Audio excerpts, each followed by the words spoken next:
Ce qui commence là, c'est l'histoire. Et le premier historien, le voici. Il s'appelle Hérodote. C'est lui qui commence à consigner l'histoire de la Grèce. Hérodote est né autour de 480 avant Jésus-Christ. Il est donc contemporain de Platon.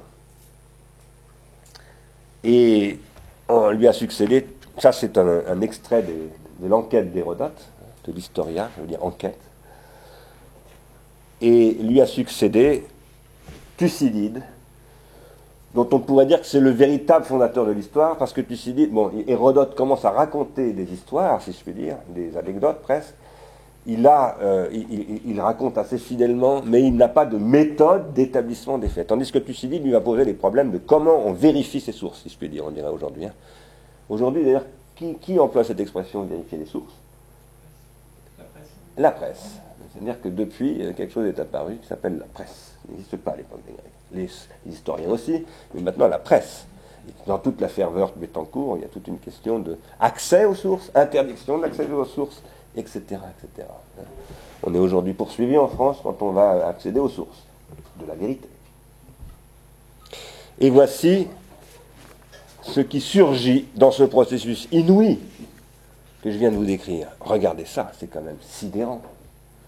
Ça, qu'est-ce que c'est ? C'est l'Acropole, c'est Athènes. Ça surgit sur un caillou où il y a quelques chairs et quelques olives. C'est absolument incroyable. C'est du niveau d'aridité, de pauvreté de la Corse, de la Sardaigne. C'est même, à mon avis, moins riche que la Sardaigne et la Corse, parce qu'en Corse et en Sardaigne, il y a une superbe forêt, et il y a énormément d'eau. D'ailleurs, les Grecs ils appelaient l'île Corse Calistée, la plus belle, et ils disaient c'est la plus belle parce qu'il y a de l'eau qui nous manque tant, à nous les Grecs. Et voici, qui est celui-là ? C'est Socrate. Celui qui a cette drôle de tête. Socrate qui surgit ici. On le dit, le clochard d'Athènes, parfois. Hein. C'est vrai qu'il a un côté un peu clochard. Il ne s'occupe pas du tout de ses affaires. Il se moque éperdument de l'argent. C'est un va-nu-pied, littéralement parlant, parce qu'il marche pieds nus. On lui reproche d'ailleurs parfois de ne pas s'occuper suffisamment de Cantipe, sa femme et de ses enfants. Mais il est toujours aux portes d'Athènes. Il vient évidemment au cœur, mais il musarde aux portes d'Athènes. Et il interpelle souvent les jeunes Athéniens qui sortent ou qui entrent dans Athènes. Il dit, pep, où vas-tu toi comme ça ? Tu vas encore écouter les sophistes. Ça, c'est le miracle grec. C'est ce qu'on appelle le miracle grec. C'est un miracle. L'élévation subite de ces stèles, vous me direz, oui, mais il y a eu aussi d'autres empires auparavant. C'est vrai. C'est vrai qu'il y a eu d'autres empires.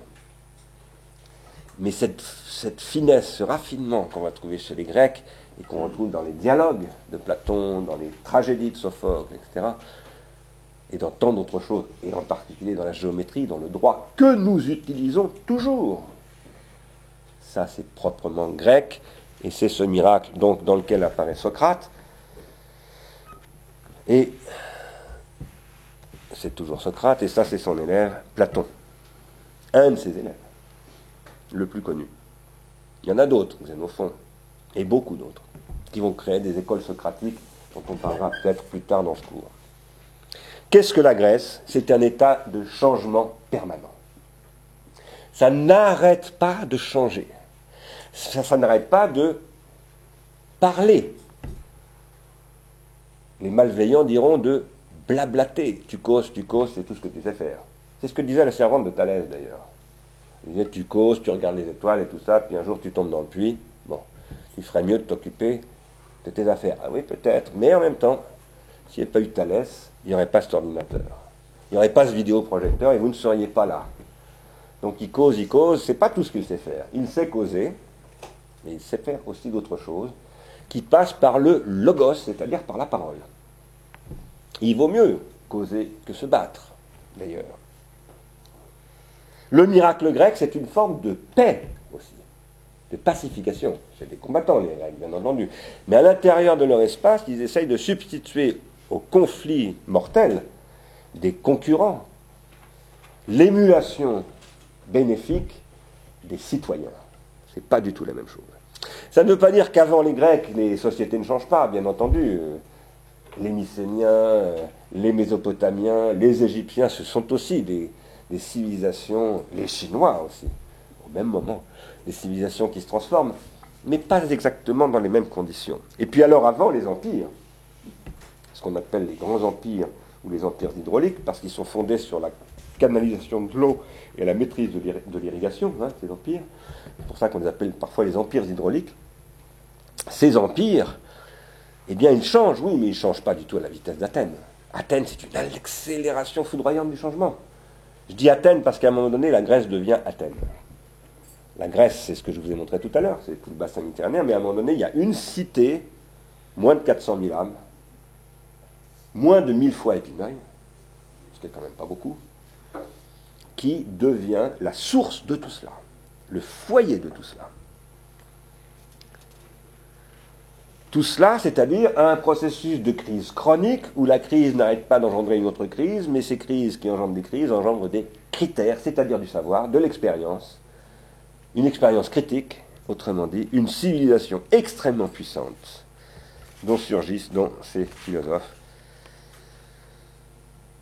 Mais aussi,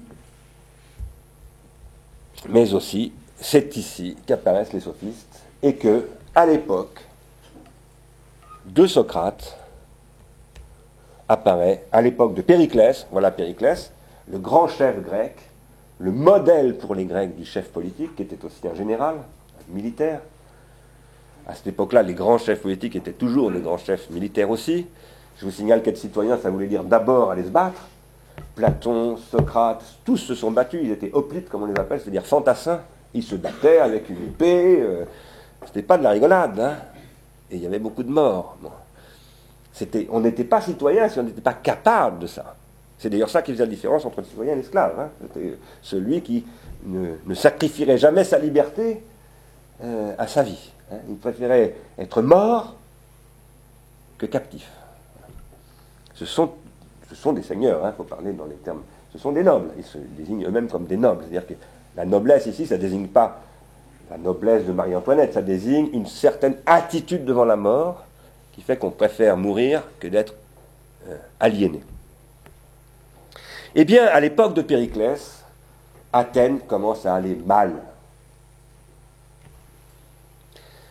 Les belles histoires finissent toujours mal, dit un groupe de rock des années 80, les Rita Mitsuko.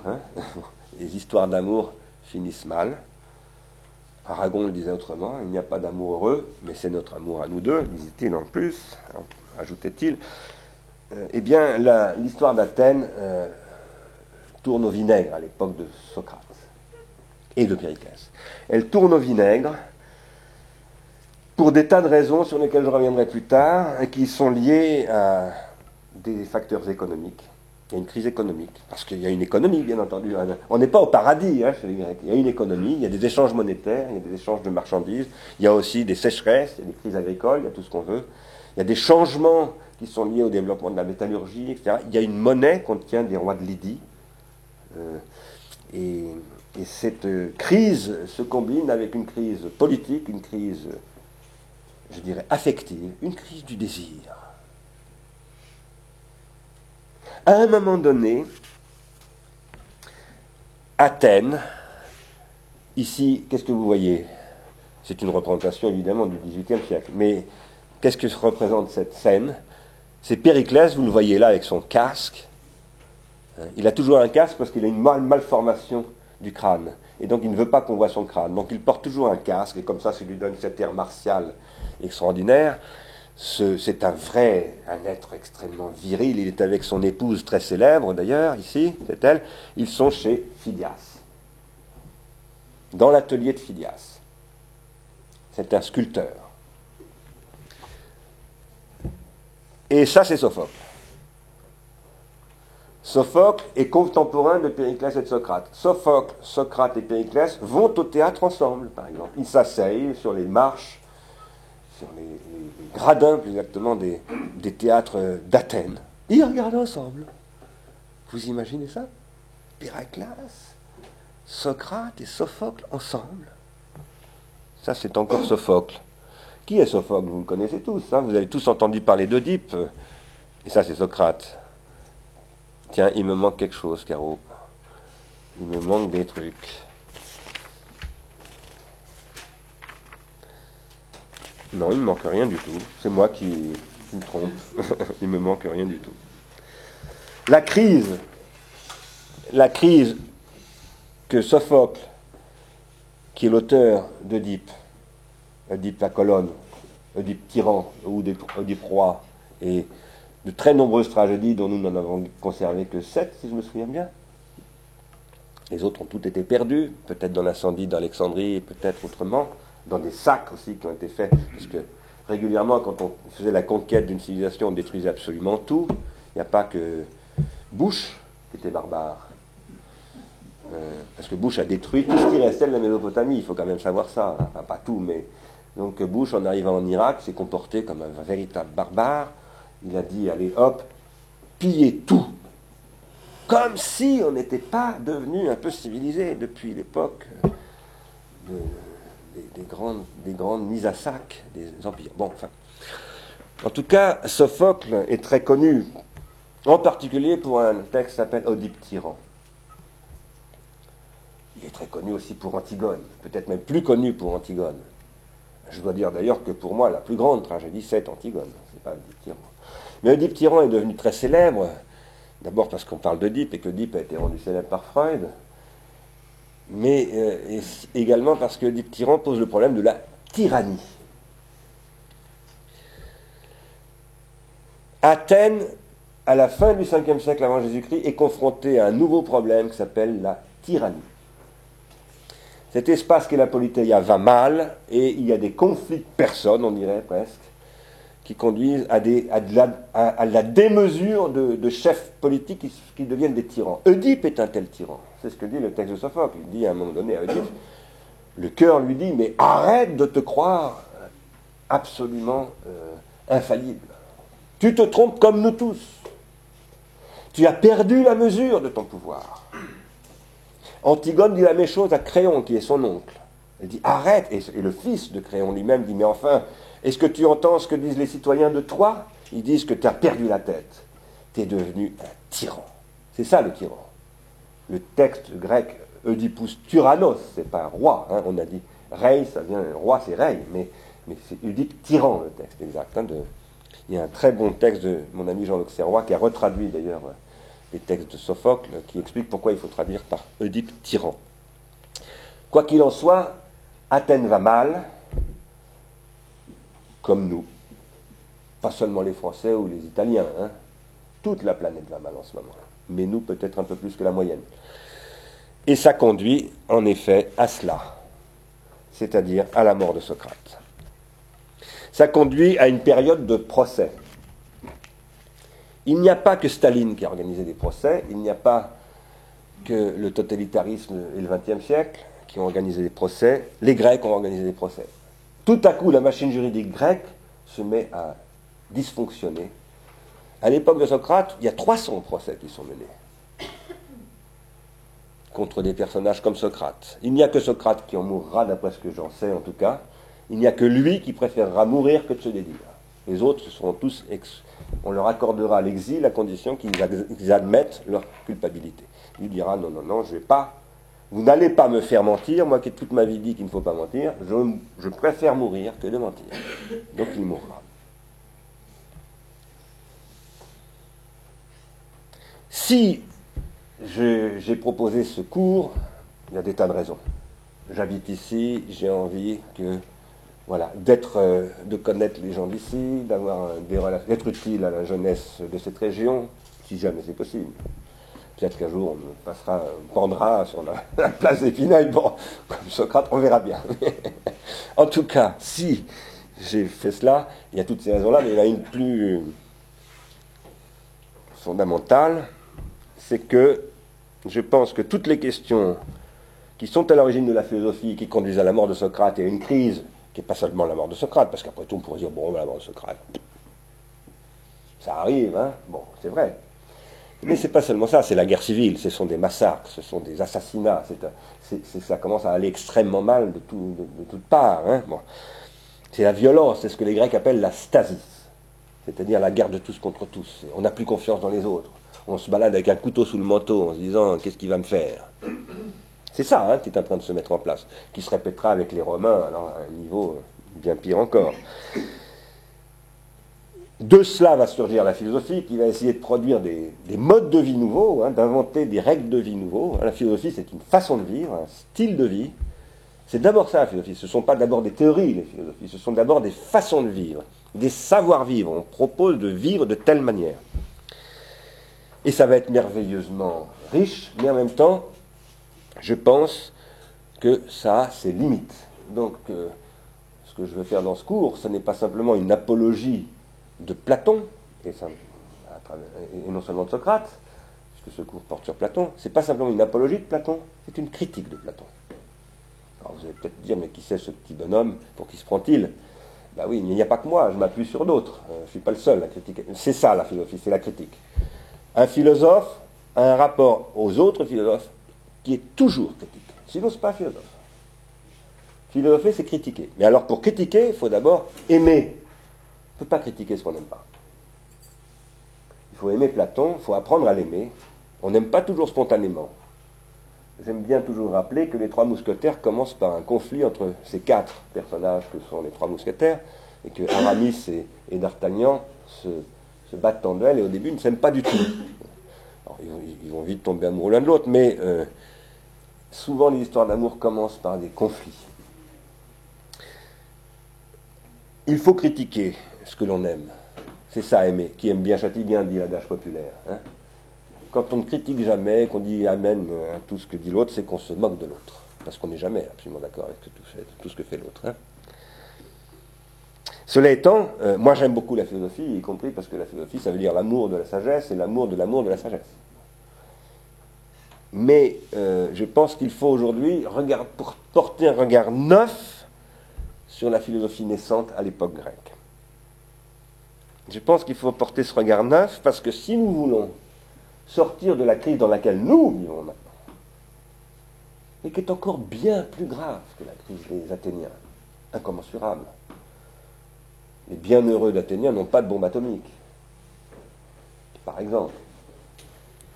Qui, par exemple, puisqu'il leur arrive, ne concerne quand même qu'une toute petite partie de la population planétaire, même à cette époque-là. Nous, la crise que nous vivons, c'est la crise qui implique absolument tout le monde. Tout le monde qui passera, nous sommes 6 milliards et bientôt nous serons 9 milliards. Avant la fin de la vie des jeunes gens qui sont dans cette pièce, on aura dépassé 9 milliards, en tout cas si les courbes démographiques continuent comme ça. Le but de ce cours et du séminaire qui va l'accompagner, je vous en parlais tout à l'heure, et de l'académie d'été qui en sera à la Réunion, qui se tiendra du 15 juin au 31 juillet, ici à Épineuil et à Noirlac, c'est de promouvoir un nouveau regard sur la naissance de la philosophie pour essayer de penser autrement ce à quoi a conduit la naissance de la philosophie, c'est-à-dire à nous. Nous sommes le résultat de la philosophie. Et ce dont je veux parler dans ce cours, c'est d'une question très particulière, et je dois à Jacques Derrida d'avoir découvert l'importance de cette question. Jacques Derrida qui a fait un texte extraordinairement puissant de commentaire d'un autre dialogue, c'est pas le banquet, c'est Phèdre, à savoir le rapport de Platon, élève de Socrate, à l'écriture en tant que technique qu'emploient les sophistes, et que Platon déclarait un pharmakon. Qu'est-ce qu'un pharmakon?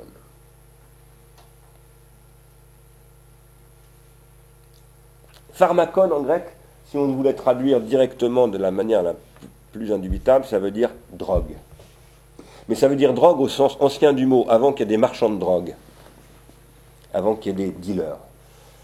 Avant, la drogue, ça voulait dire le médicament, tout simplement. Si vous lisez Molière, il a pris une drogue, bon, ça veut dire il a pris, à l'époque d'ailleurs, c'est en général une herbe, une huile essentielle ou quelque chose de ce genre-là, parce qu'il n'y a pas encore d'industrie chimique de médicaments. On ne fabrique pas des molécules de synthèse, donc ce sont essentiellement les apothicaires qui ramassent des herbes et qui les vendent, et qui sont prescrites déjà à cette époque par des médecins. Ces drogues, ou médicaments, que les Grecs appellent des pharmaka, pharmaka c'est le pluriel de pharmakon, ce sont des remèdes donc. Et les Grecs ont une médecine et une pharmacopée très importante. Mais ces remèdes, comme tous les médecins le savent, sont aussi des poisons. D'ailleurs, tout médicament, vous le savez bien, tout médicament est un poison. Parce qu'un médicament, c'est quelque chose qui rentre dans votre organisme qui n'est pas fait pour y entrer normalement. Si vous le prenez sans cesse et en excès alors que vous n'en avez pas besoin, il vous rend malade. Donc le pharmacone, c'est ce qui peut se renverser très rapidement dans le contraire de ce qu'il est censé être en tant que remède et devenir un poison. Et tous les médicaments sont des poisons. Il n'y a pas que les antibiotiques dont on sait aujourd'hui à quel point ils nous fragilisent et qui créent entre notre système immunitaire et les milieux bactériens des dysfonctionnements qui font qu'il y a certaines maladies qu'on n'arrive plus à soigner, ça je pense que vous le savez. Il n'y a pas que le CO2 aussi qui pollue la planète maintenant, plutôt l'atmosphère de la planète. Toutes les techniques en réalité sont des pharmacas. Ça c'est très bien, je m'en sers tout le temps, mais il faut faire attention à ce truc-là, je parle de l'ordinateur. À l'époque des Grecs, le remède par excellence, c'est l'écriture. Le remède par excellence, si on est d'accord pour dire avec moi, c'est pas ce que dit Platon, pour être clair. Mais si vous êtes d'accord avec moi pour dire, avec moi et avec Husserl par exemple, un grand philosophe allemand, le père de la phénoménologie allemande, mais d'une certaine manière, Hegel le disait déjà aussi, Rousseau le disait aussi, si vous êtes d'accord avec moi pour dire, l'écriture c'est la condition de possibilité de l'histoire, c'est évident que c'est la condition de possibilité de l'histoire. S'il n'y avait pas l'écriture, comment Hérodote et Thucydide auraient-ils pu écrire l'histoire des Grecs? Impossible. Mais c'est aussi la condition de la géométrie. Ça, c'est ce que Husserl a, à mon avis, démontré définitivement dans un livre qui s'appelle L'origine de la géométrie. C'est l'origine du droit, bien entendu. Sans écriture, il n'y a pas de droit. Quel est le juriste qui ne serait pas d'accord avec ça? Et si on dit l'écriture, le droit, la géométrie, l'histoire, etc., c'est ça la Grèce, eh bien, ça veut dire que le remède, ce qui fait le caractère curatif, ce qui permet de faire la Grèce, c'est l'écriture. Mais en même temps, à l'époque des Grecs athéniens du 5e siècle, l'écriture devient un poison. C'est cela que découvre Platon, et c'est cela que découvre avant lui Socrate, et c'est cela qu'il oppose aux sophistes. Et c'est pour ça que Socrate va dire, attendez, avant de manipuler les esprits avec vos livres, avec vos psychotechniques, les esprits surtout des jeunes Athéniens, montrez que vous êtes d'abord capable de discuter avec moi. C'est comme ça que Socrate se présente dans la cité grecque. Il dit, vous, attention, vous êtes des marchands, parce que ce sont des marchands les sophistes, ce sont des marchands de savoir, ils font payer souvent assez cher, voire très très cher leurs prestations, leurs conférences, et puisqu'ils font des conférences, c'est le mode de travail des sophistes. Méfiez-vous des gens qui font des conférences. Méfiez-vous.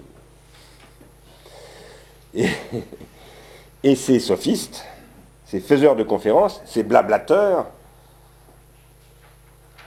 ils demandent des sous.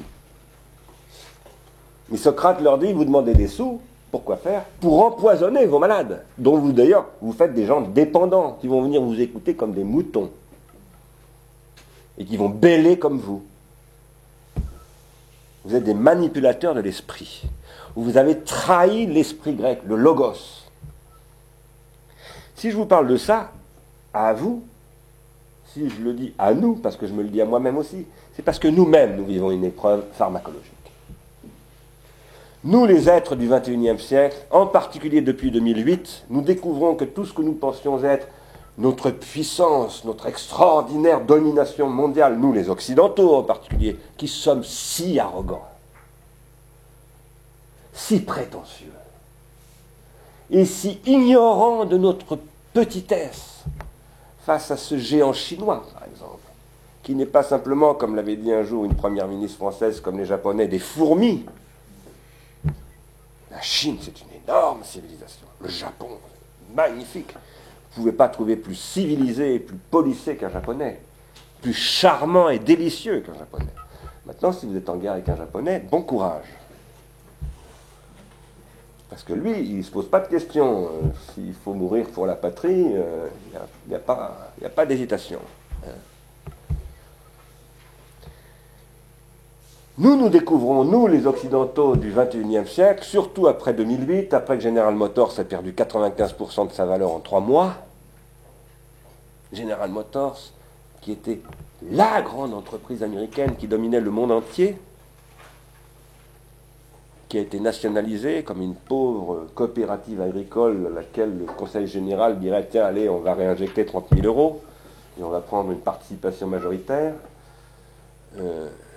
C'est ce qu'on appelle en Amérique la soviétisation de l'industrie, de l'économie. Bon. Qu'est-ce que nous avons? Pas simplement nous les Américains, nous sommes devenus un peu des Américains. Hein. Nous sommes des Occidentaux qui partageons the American way of life. Il nous faut tous des grosses bagnoles, des frigos, des trucs et des machins comme les Américains. Eh bien, nous découvrons que toute notre technologie tellement puissante est pharmacologique. C'est-à-dire que cette puissance qui nous apportait tellement de remèdes, de bénéfices, de prestige, et ce que nous pensions être du bonheur ou du progrès, tout à coup semble se renverser totalement et devenir du poison. Le pétrole, c'est du CO2. L'ordinateur, c'est de l'addiction. Les antibiotiques, c'est de l'affaiblissement de la relation entre le système immunitaire et le vivant, etc., etc. Et après, on dit, et les hommes politiques sont tous pourris. Et les professeurs mentent. Et un jour, on arrive au musée du Louvre et on le détruit non pas parce que c'est la collection privée du roi, mais parce que ça représente la République. Ça viendra si ça continue comme ça.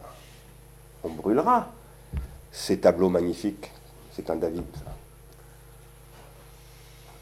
Nous sommes au bord d'une crise, nous sommes dans une crise extrêmement grave. Et face à cette crise extrêmement grave, nous devons réapprendre à vivre. C'est ça l'enjeu. Et c'est ça que les philosophes proposent. C'est ça que Socrate dit aux Athéniens du 5e siècle. Il dit, vous ne savez plus vivre. Vous êtes corrompus maintenant. Et d'ailleurs, lui, on va l'accuser de corrompre la jeunesse. Et donc, on va en faire un bouc émissaire. C'est ce que veut dire aussi pharmakon. Ça a 3 sens en grec, en réalité, pharmakon. Remède, poison, bouc émissaire. Les questions de bouc émissaire en France en ce moment, il faudrait s'y appesantir un peu d'ailleurs. Bon, j'ai pas le temps, c'est pas le sujet de ce cours, mais bon, peut-être qu'on en reparlera dans la discussion. La philosophie, c'est la base de notre société qui s'est aujourd'hui mondialisée. Si vous allez à Pékin ou ailleurs, vous parlez de Socrate, tout le monde connaît, pratiquement tout le monde, et tout le monde sait servir d'un ordinateur à une adresse IP, etc., etc. Ça s'est mondialisé à travers la technologie. L'Occident s'est mondialisé à travers la technologie. La technologie, c'est ce à quoi la philosophie grecque reproche d'être pharmacologique, d'être un pharmacone. Platon va devenir en fait celui qui va critiquer les sophistes parce que ce sont des techniciens. Il va dire la technique, ça ne suffit jamais. Il faut aussi un savoir apodictique, un savoir démonstratif, un vrai savoir. Une épistémé, comme il l'appelle, qui n'est pas simplement une techné. Mais il dit, ce savoir, c'est une thérapeutique. C'est-à-dire qu'il faut, s'il y a des pharmacas, s'il y a des poisons, pour pouvoir les transformer en remèdes, il faut des thérapeutiques. Nos pharmacas, nos remèdes se sont mondialisés et ils se sont transformés en poison. Le premier à le dire, d'ailleurs, ce n'est pas moi du tout, c'est Paul Valéry. Dans un texte extraordinaire qui s'appelle La crise de l'esprit, vous voyez, on retrouve les sujets dont je parlais, et qui est écrit en 1919. C'est après la Première Guerre mondiale. Paul Valéry, comme tous les philosophes de cette époque, les écrivains, contemple le champ de ruines effroyable qu'est devenue l'Europe, des millions de morts, dizaines de millions de morts. Il dit, voilà ce qu'est devenu l'esprit européen.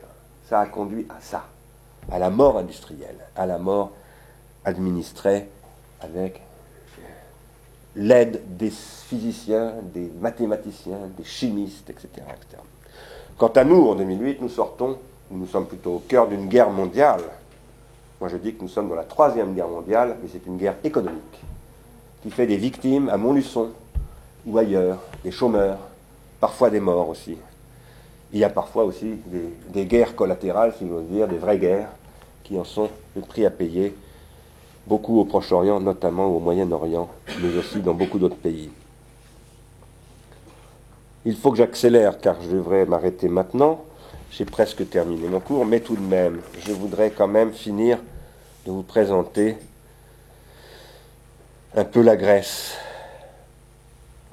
Juste encore un mot sur la philosophie. La philosophie est à l'origine des savoirs, mais jusqu'au XVIIIe siècle, je le dis surtout pour les lycéens et les étudiants qui sont là, sachez bien que jusqu'au XVIIIe siècle, la philosophie n'est pas séparée des sciences. Sachez que Hegel a écrit sur l'électricité, les mathématiques, Kant enseignait la géographie, que Newton a écrit un traité qui s'appelait Traité de philosophie naturelle. Newton ne se considérait pas du tout comme physicien, Newton se considérait comme philosophe. C'est-à-dire que cette séparation entre philosophie et savoir s'est opérée depuis la révolution industrielle, depuis une division intellectuelle du savoir, du travail intellectuel, je veux dire, qui a fait que subitement la philosophie est devenue une discipline accessoire de, je dirais, de description de l'histoire des savoirs et des idées. Et elle a été marginalisée, et aujourd'hui on essaie de la détruire d'ailleurs. En Angleterre où j'enseigne aussi, on a cherché à supprimer par exemple le poste d'un ami à moi, Howard Cargill, qui enseigne dans mon université, l'université de Londres, pour lui supprimer son poste en disant arrêtez d'enseigner la philosophie, ça ne sert à rien, enseigner l'histoire de l'art ou je ne sais pas quoi. À Middlesex, on a cherché à supprimer tout un département de philosophie qui est connu dans le monde entier, etc. Nous sommes dans une période de régression très grave. Et en France aussi. On est en train de chercher à détruire l'enseignement de la philosophie en France. C'est extrêmement grave. On cherche à détruire l'enseignement de l'esprit critique. On cherche à détruire, je ne parle pas de la princesse de Clèves, c'est de la littérature, c'est encore pire. Littérature. On cherche à détruire, qu'est-ce qu'on cherche à détruire? Ça. Qu'est-ce que c'est que ça? Ça, c'est nous. C'est le début de nous. Nous qui sommes héritiers des Grecs. Ça, c'est une poterie qui représente la guerre de Troie. Une scène de la guerre de Troie. Vous savez, ces fameuses courses de chars. Eh ben voilà une course de chars. C'est pas merveilleux, ça? Ça représente, c'est une poterie sans doute du 6e ou du 5e siècle, qui représente une scène donc de l'Iliade. Autrement dit, ça représente Homère. Homère, c'est le 9e siècle, représenté là, donc sur une poterie du 6e ou du 5e, et ça, c'est Phidias. Enfin, c'est pas lui, Phidias, mais c'est une statue de Phidias. Une des innombrables statues de Phidias. Le divin Phidias, comme on l'appelle parfois. Voilà le Parthénon, je vous l'avais déjà montré tout à l'heure, auquel Phidias participe, parce que Phidias est sculpteur, mais est aussi architecte. Alors, c'est pas lui qui a dessiné les plans du Parthénon, mais il a contribué à l'architecture du Parthénon, qu'on voit là d'un peu plus loin. Voilà, des cariatides. Et voici Épidore, le théâtre d'Épidore, regardez-moi ça. Il n'a pas bougé. C'est inouï. Ça, c'est le sanctuaire de Delphes. Là, il y avait un temple. Vous voyez, ce sont des temples. Ils ont été détruits, malheureusement. Dans tous ces temples, il y avait des divinités auxquelles on faisait des offrandes. Les Grecs sont des êtres rationnels, mais ils continuent à cultiver ce que j'appellerais une piété dans le rapport aux dieux. Je reviendrai sur les dieux. C'est extrêmement important chez les Grecs. Je ne dis pas une religion parce que je ne suis pas sûr qu'on puisse parler de religion chez les Grecs. Et voilà, il y a un théâtre, là aussi, à Delphes. Là, on est dans le sanctuaire de Delphes. Hein, et on voit le théâtre d'un petit peu plus haut. Et vous voyez où se trouve ce sanctuaire? Il se trouve haut dans la montagne. Il faut vouloir monter dans le sanctuaire. À l'époque, on n'y va pas en automobile. Hein. Là, on survole ici, enfin on ne la voit pas bien, mais ici, c'est la mer intérieure de la Grèce.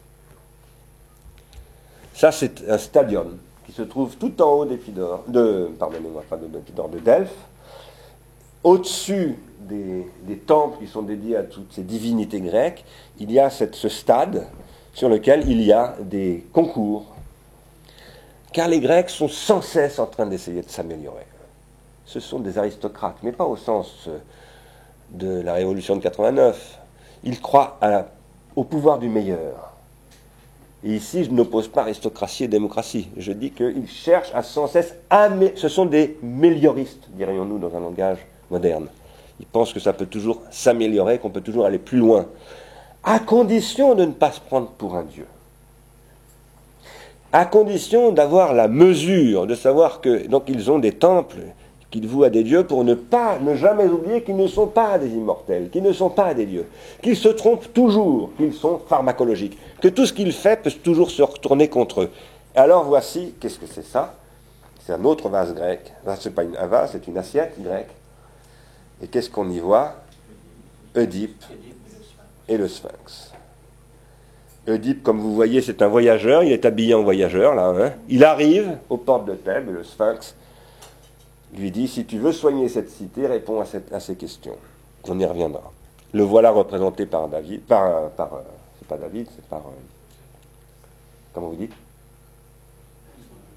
Ingres, voilà, je cherchais le nom d'Ingres. C'est Ingres qui a représenté Oedipe, ça c'est donc beaucoup plus récent. Et nous voilà dans un autre miracle. Car tout ce miracle-là, le miracle grec, que nous découvrons, que nous redécouvrons, nous les occidentaux d'Europe occidentale chrétienne, grâce aux musulmans, grâce à l'islam, que nous redécouvrons à l'époque de la Renaissance, car ce sont les musulmans qui nous ont fait redécouvrir Aristote, le génie philosophique grec, etc. Eux qui étaient, je parle des musulmans qui étaient installés au sud de l'Espagne en particulier, hein, qui étaient d'énormes admirateurs des Grecs, qui avaient relancé une raison, un débat sur la raison, et qui nous sont arrivés à l'époque de la Renaissance, après notre Moyen-Âge, et qui nous ont raccordés à ce que nous avons alors, à cette époque, commencé à appeler le miracle grec, et qui a été redécouvert à nouveau ensuite par les romantiques allemands. Eh bien, ce miracle grec, en 1940, il devient le miracle de Lascaux. Ça, c'est une vache de Lascaux. Une grotte qui se trouve, comme vous le savez, à Montignac, en Dordogne, à 150 ou 200 km d'ici, pardon, et non pas à Lascaux. Montignac, dont voici d'autres peintures, une autre peinture, il y en a des dizaines, merveilleuses peintures. Le monde découvre ces peintures en 1940 et découvre assez vite, parce qu'on a déjà le carbone 14 qui permet d'établir que, eh bien, cela a 17 000 ans. Il y a 17 000 ans, les hommes faisaient déjà des peintures comme celle-ci. Magnifique peinture. Ce cheval n'est-il pas merveilleux?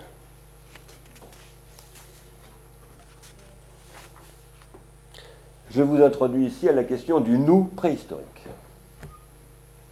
Tout à coup, un abbé, l'abbé Breuil, qui va s'intéresser à cela, dont un écrivain français qui s'en souffre d'ailleurs pour les abbés, qui s'appelle Georges Bataille, va devenir ami, qui est passionné par la préhistoire, vont dire, voilà le véritable miracle. L'abbé Breuil, il cherche à retrouver l'origine de l'homme, bien, au sens comme un abbé. Et Georges Bataille va écrire un texte absolument magnifique qui s'appelle Lascaux ou la naissance de l'art. Il dit, voilà, ça c'est nous. Là, il n'y a pas de doute que c'est nous. Il faut être comme nous les êtres humains, pour être capable de peindre quelque chose comme ça. Et voilà comment l'homme de l'époque se représente. Il peint des bisons, des vaches, des chevaux absolument magnifiques. Vous verrez tout à l'heure qu'il peint aussi des lions. Et voilà l'image qu'il a de lui-même. Il est moins arrogant que nous.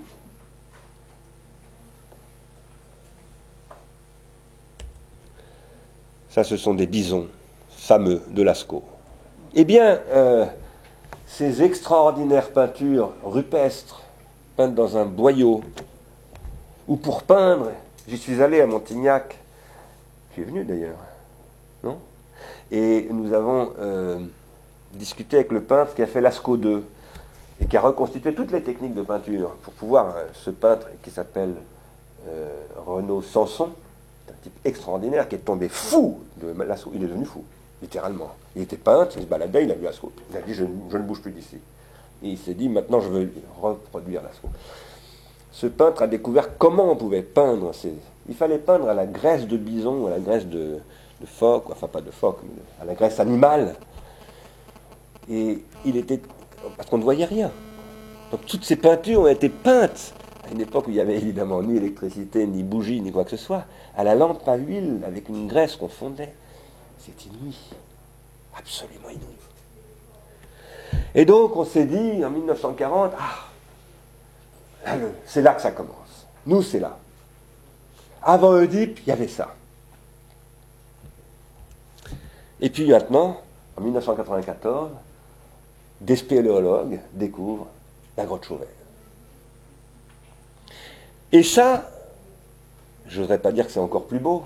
Enfin, c'est un peu ce que je pense, donc je le dis. Je pense que c'est encore plus beau. Eh bien ça a 31 000 ans. Tout à coup, on pensait qu'avant 17 000 ans, c'était... Non, regardez-moi ça. Regardez ces chevaux. Regardez cette frise. Vous savez que la grotte Chauvet, c'est grand comme Notre-Dame.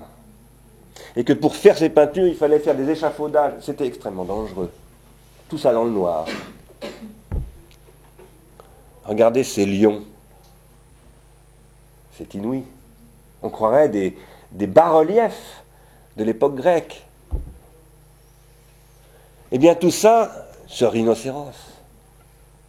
Quel artiste ne se dirait pas, mais je suis écrabouillé par ça. Écrabouillé. Et ça, c'est la première main humaine dont nous connaissions la trace. Ce que Georges Didi Buerman appelle une empreinte. Parce que ça, c'est pas un dessin, c'est une empreinte. Mais c'est l'origine de la photographie. La photographie, c'est aussi une sorte d'empreinte. Voilà une main qui a 31 000 ans. Si la datation est assurée, parce qu'il y a un combat en ce moment entre laboratoires au CNRS qui contestent la datation de 31 000 ans. Mais enfin, de toute façon, c'est extrêmement ancien, bien entendu. Eh bien ça, c'est ce qui enchaîne sur une histoire qui commence là. Ça, c'est un crâne d'Australopithèque. Le voilà dans la main d'un archéologue reconstitué. Et ça, l'Australopithèque, on le date entre moins 4 millions et moins 2 millions d'années. Ça, c'est le chimpanzé. Ça, c'est l'Australopithèque. Qu'est-ce qui distingue les deux? Vous voyez bien, la boîte crânienne, bien sûr, elle est plus grosse, cette boîte crânienne de l'Australopithèque. Pas beaucoup plus grosse, mais un peu plus grosse que celle du chimpanzé.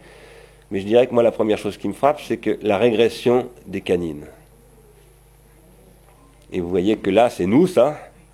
Il n'y a quasiment plus de canines. Là, les canines de l'Australopithèque sont devenues un peu débiles, on dirait, dans le sens originel de débile, c'est-à-dire un peu atrophiées. Et puis, le prognatisme, c'est-à-dire l'avancée de la mâchoire, a un peu régressé aussi. Voilà le même crâne. Ça, c'est une reconstitution cinématographique, enfin pas cinématographique, une gravure. En voilà une autre. À partir des squelettes. Alors, qu'est-ce qui distingue le chimpanzé de l'Australopithèque? L'Australopithèque, il marche, il est bipède. On dit quasi bipède parce qu'on n'est pas absolument sûr qu'il marchait exactement comme nous. Mais on est certain, en tout cas, qu'il est un bipède parce qu'il a un trou occipital à la verticale du crâne. Donc, sa station normale, c'est la station debout. Le chimpanzé, pas du tout. Il n'a pas du tout le trou occipital à la verticale du crâne, il l'a en arrière du crâne. Parce que sa position normale, c'est celle du chien. Alors, comme vous voyez, l'Australopithèque, il est quand même pas très grand. Il fait 1,20 m. Il pèse 30 kg. Ça, c'est le crâne, non pas le nôtre, quoiqu'il ressemble au nôtre, mais vous voyez qu'il a encore des arcades sourcilières un peu marquées, plus qu'un peu même. Mais c'est un néandertalien. Et ce néandertalien, qui a donc des arcades sourcilières bombées, eh bien, il a un crâne qui est plus grand que le nôtre. Son cerveau, c'est 1500 cm3. Nous tournons entre 1200 et 1300 cm3. Il a un cerveau plus gros que nous. Et il a disparu. On ne sait pas comment il a disparu exactement. Il y a des hypothèses variées. Certains ont pensé que c'était notre ancêtre à nous, l'homme moderne, comme on l'appelle, qui l'a massacré.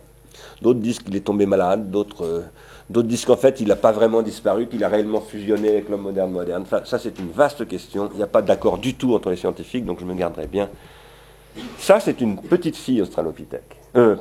Néandertalienne. Quand je dis, évidemment, c'est une reconstitution, mais elle est très sérieuse. Elle a été faite par des anthropologues, des préhistoriens.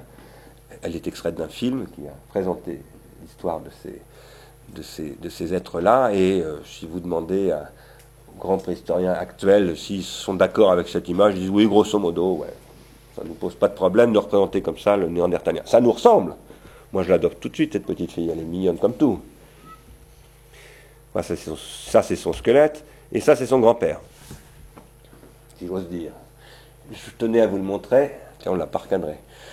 Je tenais à vous le montrer parce que si vous avez vu Derzu Uzala, un magnifique film qu'il faut absolument voir de Akira Kurosawa, qui était une coproduction japono-soviétique d'ailleurs. C'est une merveille ce film. Il faut absolument le voir. Eh bien, Derzu ressemble énormément à cet être-là. D'ailleurs, les Sibériens ont quelque chose d'extrêmement proche de cette civilisation, hein, les Néandertaliens. Les Néandertaliens, j'ai oublié de vous le préciser, c'est très important, sont apparus il y a 300 000 ans, 400 000 ans, 350 000 ans, et ils ont disparu à peu près à l'époque de la grotte Chauvet. Voilà. Et donc, il ressemble beaucoup à notre ami Derzu Uzala, qui est une merveille, qui est un des êtres les plus mignons que je connaisse. Et ça, c'est un homme de Cro-Magnon, reconstitué aussi, ça c'est dans un musée, et on le voit, qu'est-ce qu'on doit faire? Qu'est-ce qu'on doit faire, cet homme de Cro-Magnon? Cro-Magnon, c'est Lascaux, hein, c'est Chauvet-Lascaux. Qu'est-ce qu'il fait? Pardon? Il taille, mais il ne fait pas que tailler. Ah, de tanner. Non, en fait, il taille du silex. Mais qu'est-ce qu'il est... Là, si vous voyez du cuir, c'est parce qu'il se protège. Moi, j'ai taillé du silex, et j'ai taillé avec un tailleur de silex qui faisait, au début, il ne pouvait pas gagner sa vie, maintenant il est au CNRS, il taillait du silex sur l'autoroute du Sud, sur l'archéodrome, vous savez, à hauteur de Gergovie. Et il faisait comme ça le clown, en quelque sorte. Il avait une grande barbe, il était habillé en peau d'ours, et il avait une peau comme ça sur lui, parce que quand vous taillez du silex, c'est extrêmement coupant, le silex.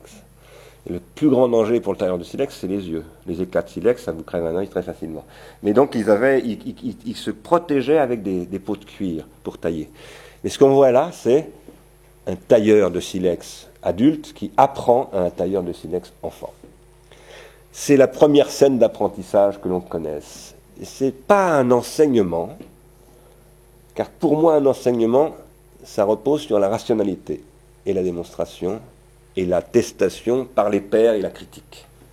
Je pense que l'enseignement, ça naît en Grèce, justement. Mais en revanche, c'est déjà l'apprentissage. Et c'est l'apprentissage, voilà, un tailleur de silex apprend à son fils ou à un autre enfant à tailler des silex. Les silex en question, en voici. Ceux-ci sont très anciens. Ce sont parmi les premiers, c'est ce qu'on appelle des galets éclatés. On les représente aussi comme ça. Le principe, c'est que ce qu'on appelle le nucléus, c'est-à-dire le galet, est le support direct qu'on va... C'est-à-dire qu'on va avoir un résultat directement à partir du support primitif. Après, il y aura ce qu'on appelle les tailles laminaires, beaucoup plus tard, 1 million ou 2 millions d'années plus tard, où là, on taillera à partir d'un nucléus, on sortira plusieurs lames, et à partir des lames, qu'est-ce qu'on sortira? Ça. Ça, c'est Néandertal. C'est 2 millions d'années après. 2 millions d'années après ça. Il faut 2 millions d'années pour passer de ça à ça. Néandertal, il est capable de tailler 300 formes différentes de silex. Des grattoirs, des flèches, des harpons, des trucs... Enfin, pas des harpons, les harpons sont en os, mais toutes sortes de choses. Et ça, c'est ce qui représente le passage des hominidés, comme on les appelle, hein, aux australopithèques qui sont là, les premiers que je vous ai montrés tout à l'heure, jusqu'ici, Homo sapiens, c'est nous, là. Voilà. Et Néandertalensis, il est là. Quand je dis que c'est nous, c'est-à-dire qu'il y a 30 000 ans, c'est nous. Effectivement, il n'y a aucun doute que l'homme qui a fait les peintures de Lascaux et de la grotte Chauvet, il a la même conformation que nous. Alors, avant de venir à la suite, je m'arrêterai dans 5 minutes, je vais aller au galop maintenant, pardonnez-moi, je voudrais vous dire que c'est nous, parce que nous savons maintenant qu'en grosso modo, le cerveau de cet homme-là est le même que le nôtre. Les circonvolutions cérébrales ont les mêmes formes, on a des fossiles qui nous permettent de reconstituer les formes des circonvolutions, ce qui veut dire que ce qu'on appelle l'éventail cortical, le cortex, vous savez que c'est dans le cortex que se produise la connexion entre les différentes, la motricité, etc., la parole. Le cortex, c'est l'écorce cérébrale. Hein. Le cortex d'un chien, par exemple, il est ouvert comme ça. Si j'avais un tableau, j'aurais pu le dessiner. Le cortex d'un chimpanzé est ouvert comme ça. Notre cortex à nous, il est là. C'est ce qu'on appelle les lobes préfrontaux, par exemple. Hein. Le cortex, chez nous, il commence là. Chez le chimpanzé, il commence là, chez le chien, il commence là. Les aires corticales, ce sont les aires de la motricité, et la motricité, c'est aussi la parole. Donc, c'est aussi la pensée. Parce qu'on parle, on pense en parlant, y compris en parlant avec une voix intérieure. Il faut parler pour pouvoir penser. Les muettes pensent aussi, bien entendu, mais ils parlent en signant. Alors, très vite, lorsque nous sortons de la préhistoire, nous entrons dans la protohistoire. La protohistoire, ça suppose la néolithisation, c'est-à-dire, en fait, la sédentarisation. Ça, c'est un système de numération égyptien. Voilà, le 1, le 10, le 100, le 10 000, le 1000, il y a une erreur, oui, le 1000, le 10 000, le 100 000, le 1 million. Vous me direz, déjà les Égyptiens avaient été capables de compter par million avec le zéro. Non, il faut faire très attention, cette représentation est extrêmement trompeuse. Les Égyptiens n'ont pas le zéro. Autrement dit, ils n'ont pas un système de numération de position, comme on l'appelle. Cette représentation qui est la grenouille, qui représente 100 000 par exemple, si vous ne pouvez pas la déplacer. Ce n'est pas un chiffre, autrement dit. C'est d'emblée un nombre. D'accord ? Ça va prendre un peu de temps avant qu'on arrive véritablement à un système de numération qui soit capable d'utiliser le zéro et qui permette toutes les opérations arithmétiques qui permettra le zéro. Même les Grecs n'ont pas le zéro. Bon, quoi qu'il en soit, les premières formes d'écriture sont d'abord des systèmes de numération. Voilà un système de numération maya. Je vous disais, il y a aussi les Chinois, mais il y a aussi l'Amérique latine. Il y a aussi, d'ailleurs, l'Empire africain ancien du Soudan. Nous, les Occidentaux, avons tendance à considérer qu'avant nous, il ne s'était rien passé. Si, il s'est passé beaucoup de choses avant nous. Cela dit, depuis l'Égypte, les Grecs sont apparus. Ça, c'est les systèmes égyptiens. Voilà des hiéroglyphes égyptiens. Ça, c'est un système d'idéogrammes chinois. 30 000 caractères. C'est long d'apprendre le chinois, l'écriture chinoise. En fait, c'est pas long, c'est qu'on ne peut jamais arriver au bout. Absolument jamais. Et si vous êtes traduit en chinois, ce qui m'est arrivé, eh bien, on vous traduit par des rébus. Ça ne veut pas dire que ça ne fonctionne pas, mais il faut être extrêmement cultivé pour être capable de lire ces écritures. Ça, c'est du cunéiforme. Ça, c'est ce qu'on trouve en Mésopotamie, qui date d'environ 2000 ans avant notre ère, avant Jésus-Christ.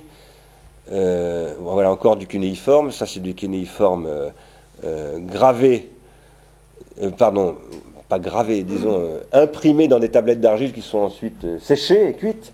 Et on en a retrouvé des milliers en Irak, dans cette région que M. Bush a considéré devoir anéantir, qui était le berceau, qui s'appelait dans la Bible l'Éden. C'était le paradis, l'Irak, dans la Bible. À l'est d'Éden, ça veut dire à l'est de l'Irak. Hein. Ça, si je vous le montre, c'est parce qu'on passe de milliers d'idéogrammes à 600 signes. Là, ça commence à devenir un peu plus accessible au commun des mortels, mais ça reste une spécialité de scribe. Et puis là, l'alphabet. Qu'est-ce que c'est ça ? C'est, comme vous le voyez bien, un plat grec, hein, le dessous d'un plat grec. Et ce plat grec, eh bien, il est décoré par un alphabet. Voici l'alphabet grec, que je vous remontrerai parce que de temps en temps je vous ferai des lectures de Platon en grec, non pas que je parle le grec, parce que c'est loin d'être le cas, mais il y a certaines choses qu'il faut lire dans le texte original, quand on lit un texte ancien comme ça. Donc de temps en temps, quand nous lirons le banquet, nous regarderons dans le texte original. Ça, c'est de l'hébreu, c'est l'alphabet hébreu. Ça, c'est l'alphabet arabe. Vous voyez, alphabet hébreu, alphabet grec, alphabet arabe, conjugaison de ça et de ça donne le christianisme. Ça se joue avec Paul de Tarse, quelques décennies après la mort de Jésus-Christ. Qui est Paul de Tarse ? C'est un grec. Et c'est un grec qui va adopter l'enseignement juif et qui va fonder le christianisme. C'est lui le fondateur du christianisme. Et ça, qu'est-ce que c'est ? C'est l'écriture des musulmans. 6 siècles après Paul de Tarse, l'islam dit, tout comme Jésus aura dit à propos des Juifs, vous avez laissé se compromettre le judaïsme, ma religion à moi, et nous allons la réinventer, il finira crucifié comme Socrate d'ailleurs. Eh bien, il y a un type qui s'appelle Mahomet, qui dit la même chose à propos des hommes du livre, des gens du livre, comme il les appelle. Et ce Mahomet n'a rien du tout d'un barbare, c'est au contraire un civilisateur. Nous avons quelques problèmes maintenant à penser ce que c'est que l'islam. parce que nous pensons que l'islam se réduit à Ben Laden, alors que l'islam, c'est ce à quoi nous devons, comme aux Grecs, aux Romains et à beaucoup d'autres, notre culture et notre civilisation contemporaine. Je tiens à le dire parce que je suis scandalisé de la façon dont on parle de l'islam dans ce pays. Ça, c'est le système binaire. Pourquoi est-ce que je vous le montre maintenant? C'est parce que c'est un système d'écriture qui fait marcher cette machine. Il a été mis au point, ce système, par Boole, le théoricien des mathématiques, de l'algèbre de Boole. Et c'est avec ce système-là que von Neumann a mis au point ces machines qu'on appelle des machines informatiques, des machines cybernétiques qui reposent sur un système binaire dont le clavier, vous le savez, est alphanumérique, c'est-à-dire c'est à la fois l'alphabet et le système de comptabilité. C'est une mutation dans l'écriture, mais c'est toujours de l'écriture. L'informatique, c'est l'histoire de l'écriture, c'est la poursuite de l'écriture. Et si on ne pense pas comme ça, on n'y comprend rien. Alors on comprend tout à coup que le pharmacone dont parlait Platon a pris une dimension planétaire et industrielle extrêmement puissante, et qu'il nous faut donc faire maintenant une thérapeutique extrêmement puissante pour essayer d'éviter que ce poison ne nous détruise, et qu'on puisse en refaire un remède. Ça, qu'est-ce que c'est? Bien, vous le connaissez sans doute, c'est un tableau qui représente Prométhée enchaîné, qui reprend une mythologie qui est la mythologie grecque par excellence. Cette mythologie raconte comment ce dieu qui est un titan a cherché Dieu qui avait été réduit en esclavage par un autre dieu, Zeus en l'occurrence, parce que les Prométhée, Épiméthée, tout ça, ce sont des titans qui étaient des concurrents et des fils de Chronos comme Zeus, qui étaient concurrents, c'était une histoire de famille qui se fait la guerre, et les titans ont été réduits en servitude, sinon en esclavage, par les Olympiens. Et Prométhée, à un moment donné, on reviendra là-dessus, donne aux mortels le feu de Zeus. Qu'est-ce que le feu? Le feu, c'est le symbole de la puissance divine de Zeus, mais le feu, c'est aussi le symbole du désir. Quand vous lisez Racine, on ne dit jamais l'amour, enfin on dit parfois l'amour, mais en général on ne le dit pas, on dit le feu qui m'habite. Cette rhétorique-là ou Corneille. Et le feu, c'est aussi la technique, c'est le symbole de la technique. Héphaïstos, le forgeron, c'est le dieu de la technique. Et c'est d'ailleurs dans l'atelier de Héphaïstos que Prométhée va voler le feu pour le donner aux mortels, c'est-à-dire à nous. Nous avons entre nos mains l'attribut des dieux. Mais entre nos mains, cette puissance des dieux devient un poison. Et le vautour qui dévore le foie de Prométhée, là, vous savez, connaissez l'histoire, hein, c'est un immortel, Prométhée, il ne peut pas mourir. Or, tous les jours, le vautour, ou l'aigle, un coup on dit l'aigle, un coup on dit le vautour, lui mange le foie, et toutes les nuits, le foie repousse. Donc il souffre d'une douleur absolument intolérable et sans fin. Cette douleur a un nom chez les Grecs, elle s'appelle la mélancolie. Prométhée est le symbole de la mélancolie. Qu'est-ce que ça veut dire mélancolie? Ça vient de mélaskolier, qui veut dire produire de la bile noire, avoir mal au foie. Vous savez, les hypocondriaques dont je fais partie, ceux qui ont toujours un pet de travers, qui ne se sentent pas bien, alors que le médecin leur dit « mais vous n'avez rien, monsieur ». Freud dira « mais si, il a quelque chose, c'est son inconscient qui travaille, il souffre ». Et ça peut déclencher des maladies tout à fait véritables. Eh bien, les Grecs, d'une certaine manière, ils pensent ça à travers Prométhée. La maladie, c'est la technique. Mais c'est aussi ce que les dieux nous ont donné, c'est-à-dire c'est ce qui nous permet de bâtir le Parthénon, de faire de la philosophie, de devenir civilisé, de s'approcher des dieux, non pas pour devenir des dieux, mais pour vivre plus près de ce nectar et cette ambroisie qui est le mode de vie des dieux. Ça, c'est encore une représentation de Prométhée, porteur de feu. Et là, on voit la première représentation, enfin pas la première, mais une des premières représentations de Prométhée se faisant manger le foie par l'aigle. Bon, si j'avais eu le temps, mais je vais m'arrêter là parce que j'exagère, j'ai dépassé mon temps de loin, je voudrais reparler du stade, et je vous aurais dit que sur le stade où on est dans l'émulation, ça peut tourner au pugilat, hein, et ça peut tourner à la guerre, mais cette fois-ci, je m'arrête vraiment.